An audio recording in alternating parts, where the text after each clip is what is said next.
Matamgi Manipuri Wari, channel asibu tambiriba khwai pumnamakpu taram nongcheri. Ngasi sum hausango Nuja Thoibi, Yankai Taruk Suba, Aroiba Tangkak Amok Pudu na Lagjeri, Mayam Punna Taminarasi.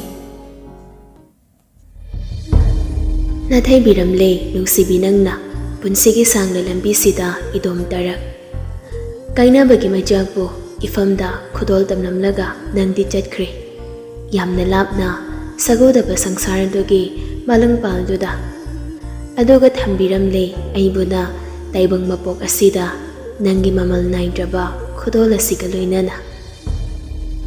Jet Nagi Pangbo Taklamda, Bidangi Polombo, Ikok Takta Tangat Biramlaga, Warong na Jet Dembrani Nangbo, Tawai ni Tawai Oiribi. Ponsebaw Kong Nakabli. Haining matamning balising day, Jimbal yung ngamda, tamoy doong na, sintarak di papirang na, wahang lisinggi, o kum lising pijeri. Tanja duda, sayon bado, makuta Barbie mapayarga, yangan bibo, gaw-gaw do na dyan silak bado, kang lip-lipi. Masando tarang ama ijajetli, mayam onsen do na, kapagalayram bado da. Punsiba na lang jabukon do na, kapliba adugi managda, tam na dyan sila ato pa henba, wahay amatangam. Ato pa henba, wahi hai bangam jade, ingangak ningli. Ngahaging laba matong tap na hangnagli. Ibay, ako'y titawbise, hawdi pawatum hawadriba. Punsiba sayon bagi wahay duda, birang sintado na, henan lay jabo, je nikoli. Anga, si, tahabro, komos sayon bala ito, nang bumtayin ko. Machatoy ki birthday kikip ka, pura gala isi. Nang bumta di yengut ah. Sayon ba siyam na kaude? Sayon ba? Nachisay na kaugut ada na bay bu araw da ay ginagda. Ako'y pum na magi, maragtin ba wari hay da. Chat lagi taklam da. Pum na magtagilahap na chat kre. Nang mamta kausi. Ay na kau ko kamlagdre. Nang mamta kau Mabaygi wahay do tabada sayon mamakanda kang pampam taraglaga lanjigin makuto jena paisel birang selim tena sen taragli. Titobe, se, hawgalo. Kay ginoy na ko bakom dede. Nahan kay haraw ay bukom dede. Kasi na karigit min lay se komoje. Mipang, se, titobe. Ibay mi ko na hari se. Minang mani hayo. Se, komoje titobe. Kuma Sayon bahay fam to khong khang dana majing bukon dana pangkap takapli mem thoi su chang senang dana lain ju bukau dana kap khalakli Laija kai no dang na torong receive o indong cha bukari oi ra sige ne hai nang na kun mai amat adok dana chala ba nang di su yangan bis edong si traba ne hai kai gino su ko thadok dana chali si ba kai gino Nang jati bayaroi de, nang dising na balay de ising nagihita. Nang tarubi, amag bayaw na biyay gijani de. Indong siya pagkayo ay nasike. Indong siya nagkawis amag na kumo. Nang yasusi kanada sinarambage.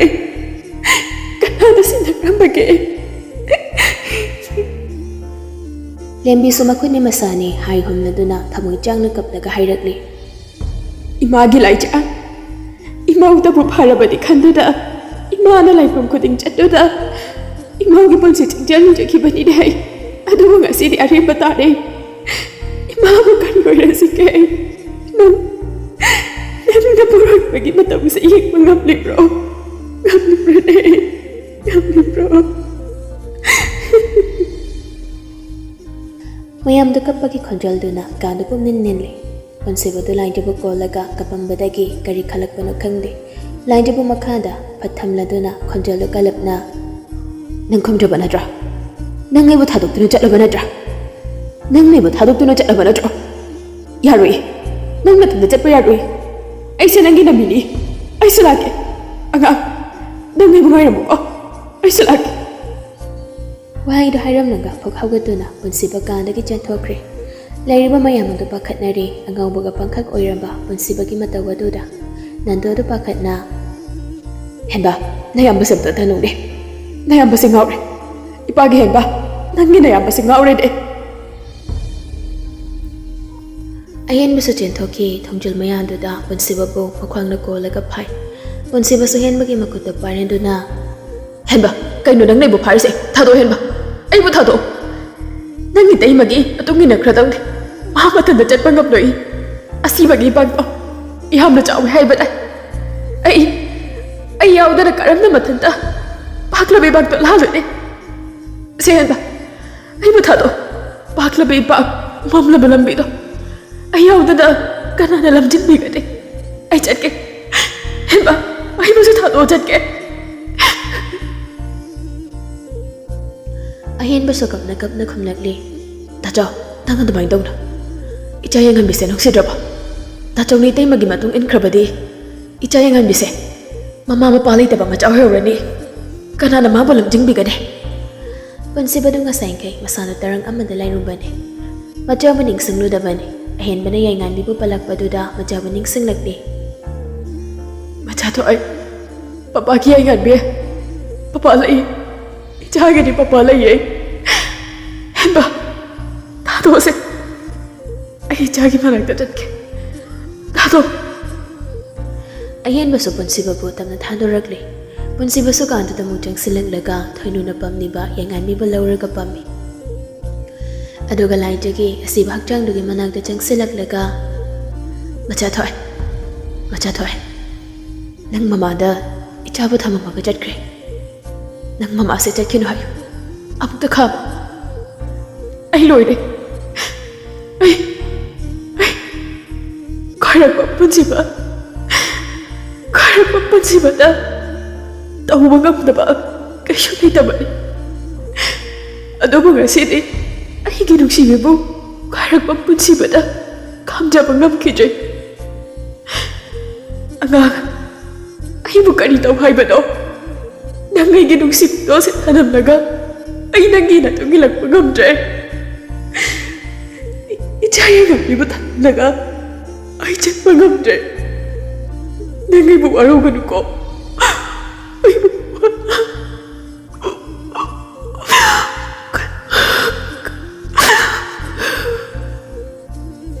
ꯄꯨꯟꯁꯤꯕꯒꯤ ꯃꯇꯧꯗꯨꯗ ꯃꯌꯥꯝꯗꯨꯃꯁꯨ ꯂꯣꯏꯅ ꯀꯞꯅꯩ ꯇꯟꯖꯥꯗꯨꯗ ꯌꯥꯏꯉꯥꯟꯕꯤꯁꯨ ꯃꯃꯥꯕꯨ ꯀꯧꯗꯅ ꯀꯞꯁꯤꯜꯂꯛꯂꯤ ꯊꯣꯏꯅꯨꯅ ꯄꯨꯟꯁꯤꯕꯗꯒꯤ ꯌꯥꯏꯉꯥꯟꯕꯤꯗꯨ ꯂꯧꯔꯤ ꯑꯁꯨꯝꯅ ꯃꯌꯥꯝ ꯆꯪꯗꯨꯅ ꯄꯨꯟꯁꯤꯕꯕꯨ ꯐꯩꯖꯣꯝ ꯍꯣꯡꯍꯜꯂꯤ ꯂꯥꯏꯖꯒꯤ ꯊꯋꯥꯏ ꯌꯥꯎꯗ꯭ꯔꯕ ꯍꯛꯆꯥꯡꯗꯨꯃꯁꯨ ꯀꯥꯗꯒꯤ ꯄꯨꯊꯣꯔꯛꯂꯒ ꯃꯥꯡꯒꯣꯜꯗ ꯐꯤ ꯑꯉꯧꯕꯅ ꯀꯨꯞꯇꯨꯅ ꯊꯝꯂꯤ ꯄꯨꯟꯁꯤꯕꯁꯨ ꯑꯉꯥꯎꯕꯒꯨꯝ ꯂꯥꯏꯖꯒꯤ ꯃꯅꯥꯛꯇꯨꯗ ꯃꯈꯣꯡꯗꯨ ꯇꯤꯡꯊꯣꯛꯂꯒ ꯂꯥꯏꯖꯗ ꯌꯦꯡꯅꯗꯨꯅ ꯀꯞꯂꯒ ꯂꯩ ꯂꯩꯀꯥꯏꯒꯤ ꯃꯤ ꯇꯥꯟꯅꯔꯛꯇꯨꯅ ꯃꯌꯥꯝꯁꯨ ꯂꯥꯛꯅꯩ ꯁꯨꯝꯕꯥꯡ ꯃꯥꯡꯒꯣꯜ ꯃꯤꯅ ꯄꯤꯛ ꯊꯜꯂꯤ ꯃꯌꯥꯝ ꯁꯪꯁꯀꯥꯔ ꯇꯧꯅꯕ ꯁꯤꯟ ꯂꯥꯡꯉꯤ ꯃꯅꯦꯝ ꯑꯅꯤꯗꯨꯗꯤ ꯀꯞꯄꯗ ꯃꯁꯥꯗꯣ ꯆꯨꯝꯅ ꯂꯦꯞꯄ ꯐꯥꯎꯕ ꯉꯝꯗ꯭ꯔꯦ ꯇꯥꯂꯛꯇꯨꯗ ꯂꯩꯁꯦꯝꯕ ꯔꯟꯕꯤꯔ ꯑꯟꯖꯨ ꯂꯤꯡꯖꯦꯜ ꯒꯦꯠꯇꯒꯤ ꯃꯔꯤ ꯆꯪꯂꯛꯄꯗꯨ ꯎꯕꯗ ꯄꯨꯟꯁꯤꯕꯗꯨ ꯐꯨꯛ ꯍꯧꯒꯠꯂꯛꯂꯒ ꯁꯨꯃꯥꯡꯗ ꯆꯦꯟꯊꯣꯔꯛꯂꯒ ꯑꯉꯥꯎꯕ ꯑꯃꯒꯨꯝ ꯃꯈꯨꯠꯇꯨ ꯃꯀꯣꯛꯇ ꯍꯥꯞꯂꯗꯨꯅ ꯂꯥꯛꯑꯦ ꯑꯉꯥꯡ ꯅꯪꯒꯤ ꯅꯇꯥꯔꯣ ꯑꯟꯖꯨꯒ ꯂꯤꯡꯖꯦꯜꯒ ꯂꯥꯛꯑꯦ ꯑꯟꯖꯨ ꯂꯤꯡꯖꯦꯜ ꯅꯣꯏ ꯈꯔ ꯊꯨꯅ ꯂꯥꯛꯑꯣ ꯑꯩꯅ ꯈꯥꯝꯕ ꯌꯥꯗꯗꯅ ꯑꯩꯕꯨ ꯊꯥꯗꯣꯛꯇꯨꯅ ꯆꯠꯈ꯭ꯔꯦ ꯅꯣꯏꯅꯤ ꯆꯪꯗꯨꯅ ꯃꯥꯕꯨ ꯑꯃꯨꯛꯇ ꯈꯥꯝꯃꯨ ꯑꯩ ꯃꯥ ꯌꯥꯎꯗꯅ ꯍꯤꯡꯕ ꯉꯝꯂꯣꯏꯌꯦ ꯑꯩ ꯃꯥ ꯌꯥꯎꯗꯅ ꯍꯤꯡꯕ ꯉꯝꯂꯣꯏꯌꯦꯕ ꯑꯩ ꯉꯝꯃꯣꯏꯌꯦ ꯑꯉꯥꯡ ꯑꯟꯖꯨꯒ ꯂꯤꯡꯖꯦꯜꯒꯗꯤ ꯂꯥꯏꯖꯒꯤ ꯃꯅꯥꯛꯇ ꯆꯦꯟꯁꯤꯜꯂꯤ ꯂꯩꯁꯦꯝꯕꯒ ꯔꯟꯕꯤꯔꯒꯅ ꯄꯨꯟꯁꯤꯕꯕꯨ ꯀꯣꯟꯁꯤꯟꯗꯨꯅ ꯀꯞꯃꯤꯟꯅꯔꯤ ꯑꯟꯖꯨꯅ ꯂꯩꯖꯥ ꯂꯤꯡꯖꯦꯜꯒ ꯂꯥꯛꯏꯁꯦ ꯅꯪ ꯀꯧꯗ꯭ꯔꯤ ꯀꯩꯒꯤꯅꯣ ꯅꯪ ꯑꯩꯈꯣꯏꯕꯨ ꯀꯧꯔꯛꯑꯣꯁꯦ ꯂꯩꯖꯥ 이자 예감비ꯁꯦ ꯄꯤꯛꯂꯤ ꯀꯩꯒꯤꯅꯣ ꯏꯆꯥꯕꯨ ꯅꯪꯅ ꯍꯟꯗꯣꯛꯂꯝꯅ ꯆꯠꯂꯤꯁꯤꯕꯣ ꯌꯦꯡꯉꯨ ꯁꯨꯃꯥꯡꯗ ꯄꯨꯟꯁꯤꯕꯗ ꯑꯣꯟꯅ ꯇꯨꯅ ꯀꯞꯂꯤꯁꯦ ꯑꯩꯈꯣꯏꯅ ꯀꯔꯝꯅ ꯌꯦꯡꯗꯨꯅ ꯂꯩꯌꯣ ꯍꯥꯏꯕꯅꯣ करण ले भाई बताओ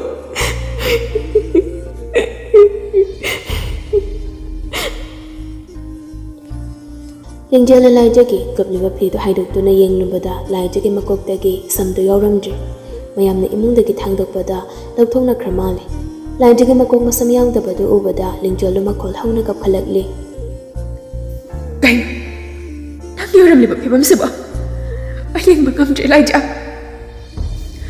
ꯁꯤꯗꯤ ꯑꯩꯒꯤ ꯏꯇꯥ ꯂꯥꯏꯖꯗꯨ ꯅꯠꯇꯦ ꯑꯩꯒꯤ ꯏꯇꯥ ꯂꯥꯏꯖꯗꯤ ꯃꯁꯝ ꯌꯥꯝ ꯁꯥꯡꯕꯅꯤ ꯃꯥꯗꯤ ꯃꯁꯝ ꯌꯥꯝ ꯃꯨꯅ ꯁꯥꯡꯕꯅꯤ Maduda po pamani mani. Mani maduda po pamani. Laja. Lingjalo kung nagkapi, punsi basulay siyambaga ranberga inthoklam langa manggola chen khalakduna lain jigi saktam duyeng laga pham tharai. Lain jabo kun khalakduna Anga. Asukkan ba majak sibu. Anh ngon được tôi tàu laga. Nang chết ki mai ya rồi ye. Nang na bi ram ni ba chai da sin ma le. Ai pu ma kam boy anga. Nang de thang ni ba khu thang ni ba ai da.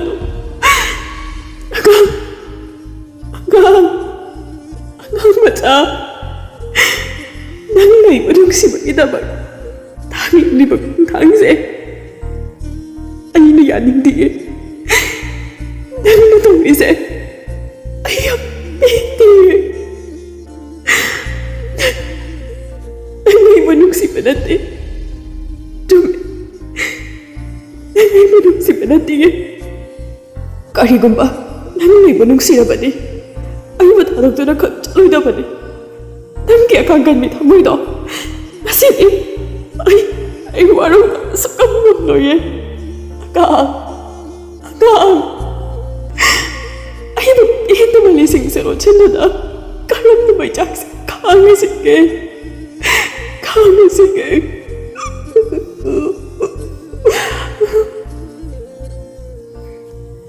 punsi bagi matawduda dinliba miyam do maso makol hang nakap na bayaw na ri. Ahan nupa man na lain jabo mapan na tangdog na bhairakli. Punsi baso handon hairi do dara do na lain jabo hena che na goli. Mayam chang do na phai mayam kapuk na do na lain jabo yeng do na lau khong do na gapli.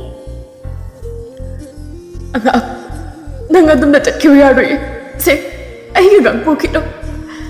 Ay bata do. Kana lagi. Ay ga gang isam na yuju. Ay ga isam sang ba ni. Nang na dum na chat kraba di. Nang bababa ng hangmi di eh. Anga. Nang samahap ko po. Samahap ko. Mayam na phari bado kanthok do na punsi ba imong na tension ki. Kada chang laga upuda ki phirol do koyot otli. Yengan begi cha umbada punsi ba na laibi ki ba phirol do kola do na amuk chen thorak laga lain jigi manang do da makong sang na tingthok laga phamthei. Tu. Yengo tu. Nang na full ke tharaga. Ay na laibi ba phiro se laga. Ichagi birthday cake kani hairam ba do. Aduga kari nak na. Tapi na lai thoi do. Hokal o se. Hokal hoi ba ni. Aka. Se. Phiro se laga. Nang na ki ba do. Nang na lo ba do. Ay yeng ba. Se. Hokal o nga. Hokal o. Hokal hoi ba ni. Hokal o se.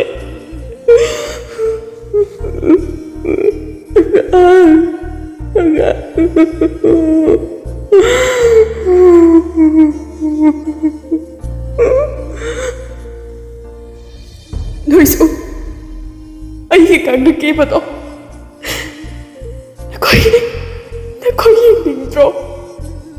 Ay diyam ni yung nigi. Doy se. Nachisin the game. Madi ki ba ita ba di? Icham jaman. Ki ba di am na pam jaman. Se. Nang the game you ni doy se. Am the game you. Am the game. Punsi bagi angaw magi chorol do yanda dana lain jigi masam da layuraga hampi. Thainu na kebiraga punsi bana puthorak pa phirol do set hali. Jamna Ningthouja bi kedraso iphanda phajarabi mai thonga do ngasi resi bagi do lain tong do na chetna da bi mabo yengbada pumnamak ona thoina kapnari. Punsi ba lain jobo kon do na kapbi mayam na phai. Kappada masado lepa phawba ngamdri. Lain jagi thawai yaudraba hangchang do kuda hapaga lekai mi kharana thangat bado obada punsi bado thoinu na pamliba yengan bibu phat lauraga yengan bibu pamna do na mayam na puthoke tawriba kudagi mamang do da punsi bado jap lepraga Anga. Dangay na kong wata na chat pa yaroy. Ay ni yaroy hay do. Ay na. Chat na doy do. Ha. Ichayangan mi na nang makami eh. Icha ba thadog do na chat kiloy man ega. Chat kiloy man eh. Se. Am da chat kilo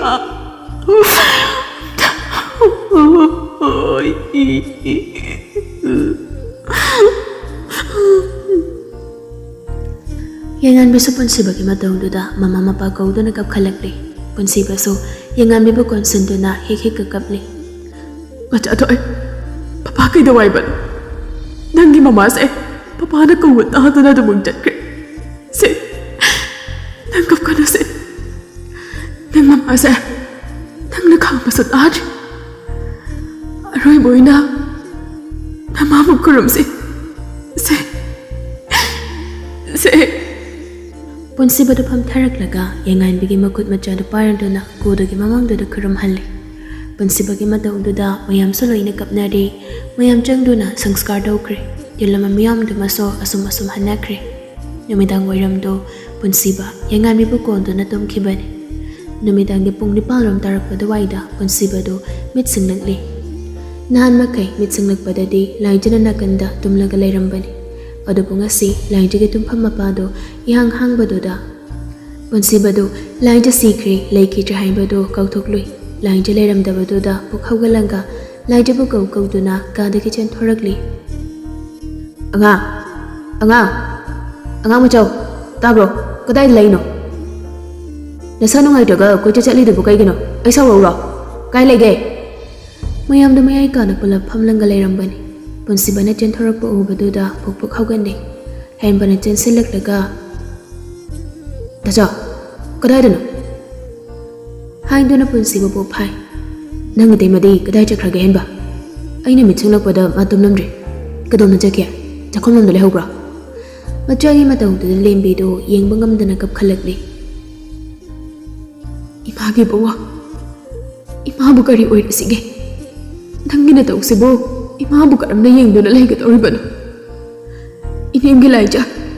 Nang tam cagi mata uksi. Nang bu yang mengamran hei. Nang tam cagi sesuai dengan orang ni deh. Mama nak kapadu taraga punsiba do gian khang ta tarakli lemai dengan pham thaki. Ahen basu punsiba do konsil dona. Tajo, adu mai da tong lu ba. Ai tajo ki mata uksi yang mengamti. Tajo. Nang icayangan bigi kita suka lu ke doge punsiba da mapido tap tarakli machina su tap na solakli tam jagi angang macha nungsi thoibi handak mapoksida nangai gi nungsi panthung mapung phadra baso mathangi mapok hai butuna leiram ba thokladi nang boi tha nungsida che na konchen la tham jage ko Ay ba tatuk tu na chalai haram dai ne Hello Ay ang wari Nang hello nga Natanong da Ay di jakaloy na da Bikup amatang oira baso Patahaning li Ay muso nang ginatambag na sambiro Nang yaw na mapansisa Lekang lada Nung siirik kaklagtraba Ikaw lang ba da Ngawra ba may sakay ba doon eh? Nanghalak ko. Tamcha na nang pangay eh. Nanghalak ko. Punsiba makada hiptado na o kong nagkabli. Mayam sa punsiba ki mataw tuda tawfong kang da nagkabli. Matam na kanabas na taklam da na hangkiba na kang hangde.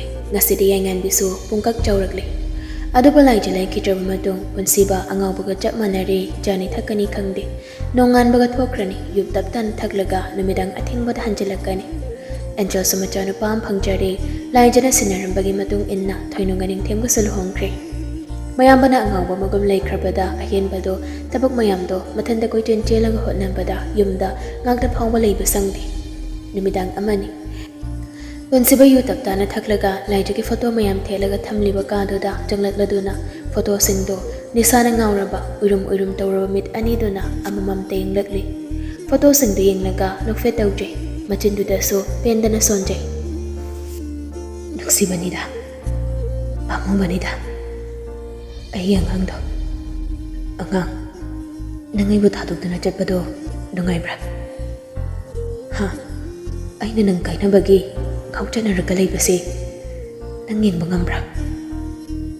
nang boy na ni sacha basi yam pam da baday ne nang letraba sangsarasida nangi wakal kaukthoknaba nisaga marup oiduna chatlabani adubu ai nangbu kahawudi sukam kamdi nangbu kahawgi hek khalakpa mikupta nangbu ningsingba chama hengali punsibadu hek kapli tanjaduda lembina kaplibi yengan bibu pamduna changlaglaga punsibagi tampakduda yengan bibu phathamnaduna nang akoina haibase yadraba natro nungtigi yu thakpase lepu yadraba natraba nachadu kapido them akoina them ngamjene asi haramlaga lembi so kadudagi prapra tharaklaga thongjol mayaduda badardo haifet haigaladuna punsibaga yengan biga denglanga susut kaptana le punsibasu yengan bibu konchiladuna Nungcthoi nang karigi kapina kapkana se icha de babagi thawaini icha kapayade nang nagapade nangi mamada baba ba soitana saurangani nang kapkano ibagi angan be se kapkano punsiba pirang lekta yengan bi bukon sen bitu na them yengan bi kapamba do lepladuna makut machani dona mapangi mapido de thokpide papa nang kapkano wo ay nungaite se to oba ay hayeng kay kapara tu kaptare ba tu papa kapsu kapta na ay di papa di kape ay di kapsu kapche punsi basa nakfit kauraga yengan bida nung sinayengi tu ay gijade maramog bini papa na hay ba in bini papa sa kapje ichana hai be le to kapje ado maja thoi kai kino nang na bubok tin ngai dawri de bubok na ai gi mama da la yeng bajat ki halakani haraga su halak de ai mama yam uning miss dawi ai mama gi manang ta thin bi papa bubo hoi engon na machin yam thi aduna papa bubo hoi khanda bida akoy ni kaklonan jasi aduga mama unarusi ko papa yengan mi mapangi makut paraga jing punse baso khang bangam jada yengan bi makut to pat kan thalaga yengan mi popam khalaga laiju ki photo do da makut na thella na papa gi yengan bi nangi mama di tu sidanok mi ningai dana lerise ichagi mama di ichamu thadok tuna jatkre nangi mama di secret ichagi papa lerise de aigi macha thoigi di papa lei papa kiye punsi ba yengan bi khanggon kon dana kappi aduga laiji ki photo do da yengla duna anga nang nachagi madok sing banu ngai bra ichagi kapagi khojal daraga nang pilo ko aidi ichana kapasu tabu gamdi punsi ba do hi kapli yengan bi satu minale thamja aigi marai bak thirabi icha yengan bi bo mikop amda thadok pi ganu ko thamja nakna pi thi ganu ko punsi ba to lai jin hai ki badu ning sing lai masada sa aying banung sida ma phaw bugam tawrakli punsi ba lai ki photo do de yeng naga anga nang ipai jagi matok sing bangam traba thiroi nang na tabu kanamda aingi nupi oiroi aingi nungsi base nungsi binang khakkin ai nang nai bu iludre ai lale anga nang ai gi nungsi khudon icha yengan bi bu nang kaina bagi machak nang hawra do da icha bu ding sing bi ki che ying sing bi ki che oseludre nang ai bu saw ganu ko ai ngasi dagi diu thak pasule pagi nang na yadik daba thabak amata sa tawra ai chabu mikup amata thadok laloi anga tak nungai dan ayu ko